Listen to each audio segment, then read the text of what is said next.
हाय second year students, good morning everyone. और आज हम देखेंगे renal stone. Clear? Renal stone, kidney के अंदर स्टोन फॉर्मेशन, किडनी के अंदर पथरी बन जाना, that is called renal stone. Stone formation, stone. Clear? Renal stone. और रीनल स्टोन को हम मेडिकल टर्मिनोलॉजी में कहते हैं लिथियसिस। मेडिकल टर्मिनोलॉजी में क्या कहेंगे? लिथियसिस। क्लियर? और यदि आपके बुक के अंदर नेफ्रोलिथियसिस आ जाए तो मीन्स आपको समझना है कि lithiasis formation in the nephron related structure means lithiasis means stone formation in the kidney. Kidney के अंदर यदि स्टोन बनता है तो नेफ्रोलिथियसिस। इसी तरह से यदि यूरेटर रिलेटेड स्टोन बनता है तो कहलाएगा यूरोलिथियसिस। क्या कहलाएगा? Urolithiasis. Clear? Kidney stone is also known, renal stone also known as the kidney stone, and kidney stone also known as the nephrolithiasis. और stone formation in the ureter that is called urolithiasis. Clear? तो नेफ्रोलिथियसिस और यूरोलिथियसिस नाम से भी आपके books के अंदर या सिलेबस में आपको ये वर्ड देखने को मिल सकते हैं। अब हम स्टार्ट करेंगे कि किडनी के अंदर स्टोन फॉर्मेशन का हो जाना। अब किडनी के अंदर स्टोन फॉर्मेशन क्यों हो जाता है? तो पहली चीज तो ये कि ऐसे कोई भी सब्सटेंसेस जो स्मॉल पार्टिकल्स में हो लेकिन यदि वो फिल्टर नहीं हो पाए और धीरे धीरे डिपॉजिट होते जाए, धीरे धीरे जमा होते जाए, तो वो जमा पार्टिकल्स जो है वो एक तरह से स्टोन का बिहेवियर शो करते हैं और एक तरह से स्टोन जैसा ही ये रूप ले लेते हैं और इसी को हम कहते हैं लिथियसिस। अब ये जो पार्टिकल है वो कौन कौन से पार्टिकल हैं? तो इसके एग्जांपल मैं आपको बताऊंगा, जैसे कि कैल्शियम रिलेटेड, ठीक है, कैल्शियम रिलेटेड पार्टिकल्स जैसे कि calcium phosphate. Clear? Calcium phosphate. दूसरा कैल्शियम ऑक्सेलेट। इस तरह से यूरिक एसिड। क्लियर? राइट? तीन मैंने आपको ऐसे एग्जाम्पल बताए हैं, तीन आपको मैंने ऐसे केमिकल बताए हैं जो कि आपके ब्लड के अंदर से होते हुए किडनी में जा सकते हैं और किडनी के अंदर कहीं ना कहीं ये डिपॉजिट होते जाएंगे और जैसे ही ये धीरे धीरे किडनी में आके डिपॉजिट होते रहेंगे और एक कंडीशन ऐसी आएगी कि ये स्टोन बना देगा। क्लियर? और इसी को अपन कहेंगे रीनल स्टोन। ओके? यदि इसी तरह के स्टोन यदि यूरेटर्स में बनने लग जाए, क्लियर, यूरिन के साथ आकर यदि ये यूरेटर्स में स्टोन बनने लग जाए तो इस कंडीशन को हम कहेंगे यूरोलिथियसिस। ओके? तो ये तो आपको समझ में आ गया कि kidney stone also called renal calculi. First point क्या हो जाएगा? Kidney stone also known as the renal calculi. इसको हम रीनल कैलकुलाई भी कहते हैं, स्टोन या calculi. Clear? Stone, calculi, lithiasis same word है। क्लियर? इसके अंदर क्या होता है? सॉलिड कॉन्क्रीशन हो जाएगा। क्या हो जाएगा? सॉलिड कॉन्क्रीशन। ये क्या हो गया? सॉलिड कॉन्क्रीशन हो गया। क्लियर? मैं यहां पे लिख लेता हूं, सॉलिड कॉन्क्रीशन। सॉलिड कॉन्क्रीशन हो जाएगा। किन कारण से? इन चीजों के डिपॉजिट होने से। ओके। अब कुछ जो पेशेंट कैल्शियम की टैबलेट्स लेते हैं या जो पेशेंट कैल्शियम इनटेक ज्यादा लेते हैं और पानी कम पीते हैं, क्लियर, तो कैल्शियम टैबलेट्स के एब्जॉर्प्शन के लिए, उसके डिजेनरेशन के लिए, उसको ब्रेक डाउन करने के लिए वाटर की सबसे ज्यादा जरूरत होती है। और कैल्शियम टैबलेट्स लेने वाले पेशेंट को, कैल्शियम का इंटेक करने वाले पेशेंट्स को फ्रिक्वेंटली बार पर प्रतिदिन 6 से 8 गिलास कम से कम या 8 से 10 गिलास पानी कम से कम उनको पीना होता है। अदरवाइज ये कैल्शियम धीरे धीरे जब किडनी के थ्रू यूरिन से एक्सपेल्ड आउट होता है तो किडनी के अंदर ये स्टोन फॉर्मेशन कर सकता है। और कैल्शियम स्पेशल, कैल्शियम फॉस्फेट और कैल्शियम ऑक्सोलेट, ये दो स्टोन फॉर्मेशन कर सकते हैं। क्लियर? और तीसरा है मैग्नीशियम अमोनियम फास्फेट।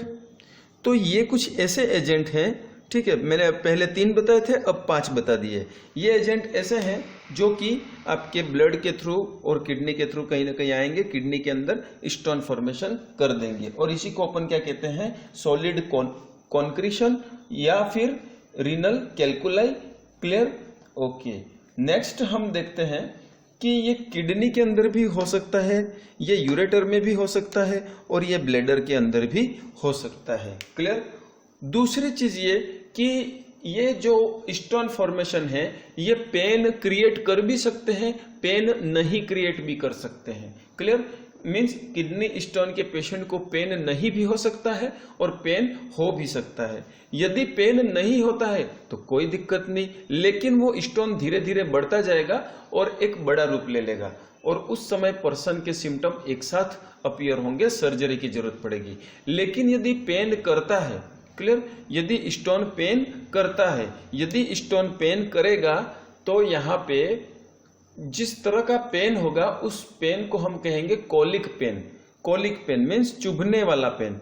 ऐसा पेन होगा कि कोई चीज अंदर से चुभ रहा है, हमारे ऑर्गन के अंदर किसी ने पत्थर डाल दिया हो, समझ में आ रहा है? चुभने वाला पेन जिसको हम कहेंगे colic pain. Colic pain, clear, चुभने वाला पेन। ओके, आगे बढ़ेंगे।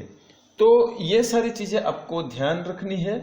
और स्टोन जो है, पेन की दो कंडीशन मैंने आपको बता दी कि पेन हो भी सकता है, पेन नहीं भी हो सकता है। स्मॉल स्मॉल स्टोन्स में पेन नहीं होता है, लेकिन इस स्टोन का शेप ऐसा हो कि वो सराउंडिंग टिश्यू को क्या करे, पेनेट्रेट करे, ठीक है, तो वो पेन क्रिएट कर सकता है। या नर्व रिलेटेड एंडिंग्स को यदि वो डैमेज करे तो वो भी पेन क्रिएट कर सकता है। दूसरी चीज, ये तो कैलकुलाई की मैंने पेन रिलेटेड पिक्चर बताई। अब कैलकुलाई कितना रहता है, मीन्स कुछ कैलकुलाई ऐसे रहते हैं, कुछ स्टोन ऐसे रहते हैं जो कि ऑटोमेटिकली डीजेनरेट हो सकते हैं। कुछ रीनल स्टोन ऐसे रहते हैं जो ऑटोमेटिकली डीजेनरेट हो सकते हैं और वो यूरिन के थ्रू एक्सपेल आउट हो सकते हैं। क्लियर, यूरिन के थ्रू वो बाहर आ सकते हैं। लेकिन कुछ स्टोन ऐसे रहते हैं जो निकम में रहते हैं, जो निठल्ले रहते हैं, जो एक बार बन गए तो बस वहीं पे चिपक के रहेंगे और वो अपनी संख्या में धीरे धीरे साइज बढ़ाते रहेंगे, क्योंकि जैसे जैसे नए मॉलिक्यूल्स आएंगे उनके साथ जुड़ते जाएंगे और ये मॉलिक्यूल्स जुड़ते जुड़ते जुड़ते जुड़ते एक विशाल रूप ये ले लेते हैं। और तब तक तो पेशेंट को बहुत ही ज्यादा पेन हो जाता है और उस समय फिर हमें सर्जरी की जरूरत पड़ सकती है स्टोन को रिमूव करने की। क्लियर, ये तो हो गया कैलकुलाई का नेचर। दो तरह के कैलकुलाई बताए। एक कैलकुलाई वो है जो डीजेनरेट हो सकते हैं और धीरे धीरे से टुकड़ों में टूट के वो यूरिन के अंदर फिल्टर होके यूरिन से बाहर आ जाएंगे। जब वो पेशेंट को हम कहेंगे कि यूरिन आप जो भी करो उस यूरिन को छननी में छानना है, मीन्स जैसे यूरिन करते हो तो सीधा छननी पे ही यूरिन करना है और छननी से जो भी यूरिन है वो तो नीचे फिल्टर हो जाएगा और यदि स्टोन पार्टिकल्स उसमें एक्सपेल आउट हो रहे हैं तो वो छननी के अंदर अपने को देखने को मिल सकते हैं। और ये जो छननी के जो पार्टिकल्स आपको मिलेंगे, छननी के अंदर जो भी स्टोन पार्टिकल्स मिलते हैं उन स्टोन पार्टिकल्स को लेबोरेटरी के अंदर इन्वेस्टिगेशंस के लिए भेजा जाता है। पता किया जाता है कि किस तरह का स्टोन फॉर्मेशन इनके अंदर है। क्लियर, किस तरह का है, ताकि हम उसके अकॉर्डिंग मेडिसिन दें। ओके ओके, अब ये सब सारी चीजें क्या हो गई, स्टोन का नेचर की बात हो गई। क्लियर, लेकिन कुछ स्टोन ऐसे रहते हैं कि हम मेडिसिन जब देते हैं तो वो मेडिसिन इन स्टोन्स को डैमेज करती हैं, धीरे धीरे तोड़ती हैं, डीजेनरेट करती हैं और यूरिन के थ्रू उसको वो बाहर निकलने में भी हेल्पफुल होती हैं। तो उन मेडिसिन के बारे में भी हम पढ़ेंगे। क्लियर, तो ये तो सारी स्टोरी किसकी हो गई, रीनल स्टोन की। अब मैं आपको एक चीज बता दूं कि यदि यहां से स्टोन यहां बन रहा है, ठीक है, तो ये यूरिन फॉर्मेशन रिलेटेड और पर्सन के फ्लैंक में, फ्लैंक मीन्स ये जैसे कमर हो गई, तो कमर के इस तरफ साइड में पेन होगा, पेशेंट के फ्लैंक में क्या होगा, पेन होगा। क्लियर, कहां पे पेन होगा, फ्लैंक, फ्लैंक पेन पेशेंट को होगा और पेन कैसा होगा, कॉलिक पेन होगा। कहां होगा, फ्लैंक में होगा। ये दो पॉइंट्स आपको याद रखने हैं। क्लियर, तो आगे बढ़ेंगे। इंट्रोडक्शन, इंट्रोडक्शंस में हम क्या क्या पॉइंट्स लिख सकते हैं, तो लीजिए इंट्रोडक्शन में सबसे पहले हमको ये लिखना है कि फर्स्ट पॉइंट हमको ये लिखना है कि kidney stone also known as the renal calculi. ठीक है, kidney stone also known as the renal calculi. First point लिख दिया। सेकंड पॉइंट हमको लिखना है it is the solid concretion. It is solid means एकदम ठोस, कंक्रीशन, ठीक है, कंक्रीशन हो जाना, जिसको हम कहते हैं क्रिस्टल एग्रीगेशन। क्या कहेंगे? क्रिस्टल एग्रीगेशन हो जाना। अब ये क्रिस्टल एग्रीगेशन, कंक्रीशन, ये सारे वर्ड्स आपके RUHS की यूनिवर्सिटी की कॉपी में मिलने चाहिए, तो आपको पूरे नंबर्स मिलेंगे। Clear? Concretion, accretion. Third point हम क्या लिख सकते हैं कि urolithiasis, nephrolithiasis refers to stone in kidney और urolithiasis refers to stone in ureters या ब्लडर। ठीक है, यूरेटर्स या ब्लडर के अंदर होता है। फोर्थ पॉइंट आपको लिखना है कि renal calculi may vary means different type का, वो वाला वेरी, ठीक है, may vary in size. Renal calculi जो है वो डिफरेंट साइज के हो सकते हैं। Some stone may cause pain, कुछ स्टोन पेन कॉज कर सकते हैं, and some stone may not cause pain. Some stone may not pain cause pain. Clear? कुछ स्टोन से पेन हो सकता है, कुछ से पेन नहीं हो सकता है। फिफ्थ पॉइंट में some stone can destroy, some stone can not destroy, ठीक है, इटसेल्फ। कुछ स्टोन डिस्ट्रॉय इटसेल्फ, ये ऑटोमेटिक अपने आप से डिस्ट्रॉय हो सकते हैं, डिजेनरेट वापिस हो सकते हैं, कुछ नहीं होते हैं। क्लियर? ओके। नेक्स्ट पॉइंट्स हम ये लिखेंगे कि किडनी स्टोन, ठीक है, kidney stone, clear, kidney stone may damage glomerular structure. Clear? Glomerular structure को डैमेज कर सकते हैं, and may lead to the decrease glomerular filtration rate. Clear? Glomerular filtration rate को कम कर सकते हैं। और दूसरा रीजन क्या हो सकता है? ओलिगोयूरिया हो सकता है, ओलिगोयूरिया हो सकता है। Clear? Okay. Next, kidney stone may cause pain. Kidney stone causes lancinating pain,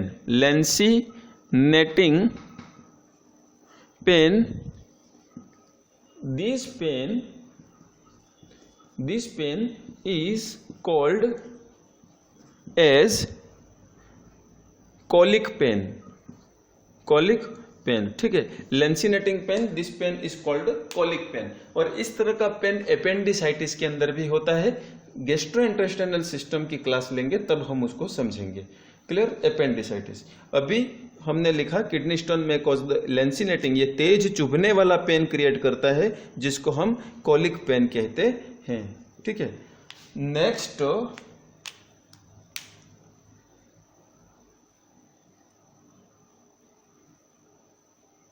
next point हम ये लिखेंगे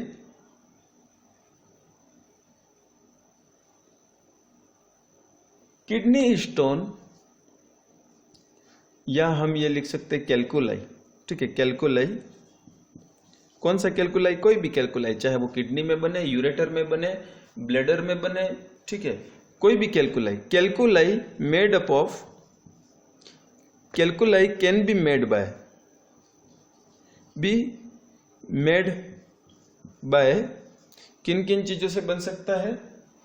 calcium oxalate, second calcium phosphate, calcium oxalate, calcium phosphate. Clear? Next magnesium, और next ammonium phosphate, uric acid से भी stone बन सकता है। Clear? Okay. तो ये सारी चीजें क्या हो गई, ऐसे सब्सटेंसेस हो गए जिनका लेवल यदि बॉडी के अंदर बढ़ जाएगा तो वो स्टोन फॉर्मेशन करेंगे। Clear?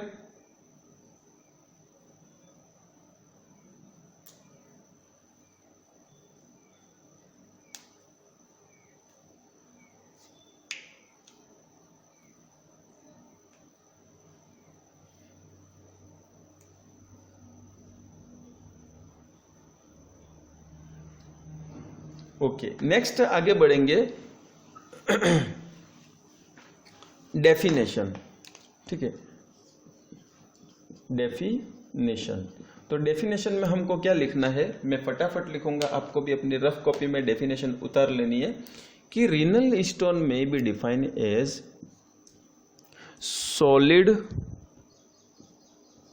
solid concretion by deposition of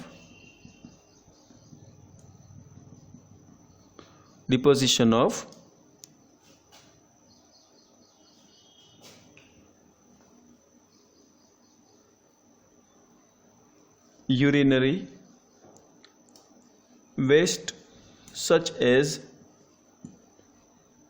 calcium phosphate, calcium sulfate, ammonium phosphate, uric acid, and characterized by colic pain and obstruction in diuresis। Urine formation के अंदर ऑब्स्ट्रक्शन कॉज करना, ये हो गई डेफिनेशन। नेक्स्ट आगे बढ़ेंगे causes and risk factors, etiology। what are the etiology, how renal stone develops? clear? तो causes में तो पहला तो मैंने बताया कि some chemicals डिपोजिशन। एग्जाम्पल के लिए वही चीज़ें मैं बार बार नहीं लिखूंगा, ठीक है। कैल्शियम सल्फेट, कैल्शियम फास्फेट हो गया, यूरिक एसिड हो गया, अमोनियम फास्फेट हो गया, ठीक है, इनके डिपोजिशन से होता है। नोट्स में मैं आपको अवेलेबल करा दूंगा। नेक्स्ट दूसरा ये हो सकता है कि low intake of fluid, low intake of fluid. यदि पर्सन फ्लूइड कम लेता है तब भी उसके अंदर ब्लड कंप्लीटली प्योर नहीं होगा और डिपॉजिट हो जाएंगे वेस्ट। क्लियर? यदि वाटर इनटेक अच्छे से है तो स्टोन फॉर्मेशन के चांसेस कम रहते हैं। इसके बाद डिजीज कंडीशन जैसे कि hyper parathyroidism. Clear? Sir hyper parathyroidism तो हमने पढ़ा था, लेकिन रीनल स्टोन से क्या मतलब है? तो जब आपने पढ़ा था हाइपर पैराथायरॉयडिज्म तो उसके अंदर मैंने एक चीज बताई थी, हाइपर पैराथायरॉयडिज्म से ब्लड के अंदर कैल्शियम लेवल क्या हो जाएगा? बढ़ जाएगा, ठीक है। और ब्लड के अंदर कैल्शियम लेवल बढ़ गया तो ये रीनल स्टोन को कॉज करता है। हाइपर पैराथायरॉयडिज्म के कॉम्प्लिकेशन में भी ये आता है, ठीक है, रीनल कैल्कुलाई। नेक्स्ट आगे बढ़ेंगे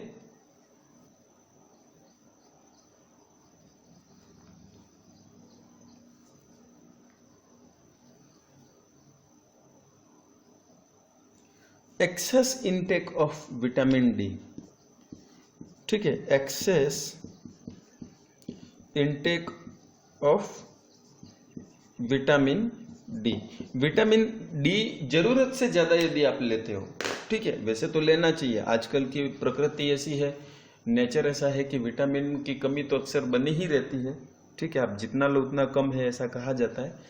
पर यदि बहुत ज़्यादा ही एक्सट्रीम लेवल का विटामिन डी ले लेते हो तो वो ज़्यादा लेवल पर कैल्शियम को एब्जॉर्ब करता है बॉडी के अंदर से और ब्लड के अंदर कैल्शियम लेवल बढ़ जाता है। और ये ब्लड जब किडनी के थ्रू यूरिन के लिए जाएगा, है ना, यूरिन फॉर्मेशन के लिए जब किडनी में जाएगा तो उसके अंदर कैल्शियम डिपॉजिट हो जाएगा।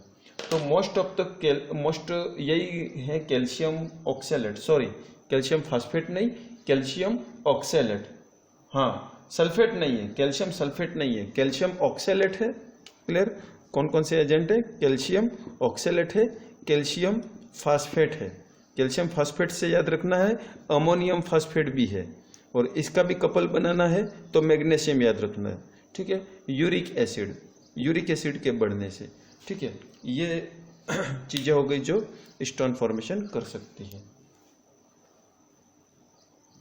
Risk factors,